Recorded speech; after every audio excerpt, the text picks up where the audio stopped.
Hi friends, welcome back to my channel.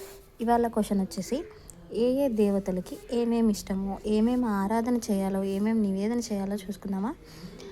వినాయకుడు వచ్చేసి నివేదన అంటే ఆయనకి మొత్తం ప్రసాదాలు అంటే నివేదన చేయడం అంటే ఇష్టం అన్నమాట. శివునికి అభిషేకము, ఆయనకి అభిషేకం అంటేనే పొంగిపోతాడు.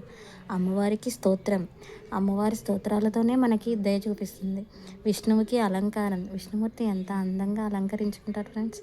సూర్యునికి నమస్కారం, ఆయన నమస్కారంతోనే మనకు అన్ని రోగాలను దూరం చేసేటట్టు చేస్తాడు. గురువునికి శుశ్రూష ప్రియం అంటే ఆయన శిష్యులు ఎంత ఎంతగానో ఇష్టపడే విధానం అనమాట. స్త్రీకి చీరలు, నగలు, పురుషునికి ధనము, కీర్తి, పిల్లలకి ఆటలు, పెద్దవారికి ఆధ్యాత్మిక చింతన, ఇవంటే చాలా ఇష్టం. దీన్ని బట్టి దేవతలకు కూడా ఎలాంటివో మనుషులకు కూడా అలాంటివే ఇష్టం అని చెప్పేదే ఇదనమాట. ఫ్రెండ్స్, ఈ క్వశ్చన్కి ఇదే ఆన్సర్ అయితే లైక్ చేయండి, షేర్ చేయండి, సబ్స్క్రైబ్ చేయండి ఫ్రెండ్స్. Thank you.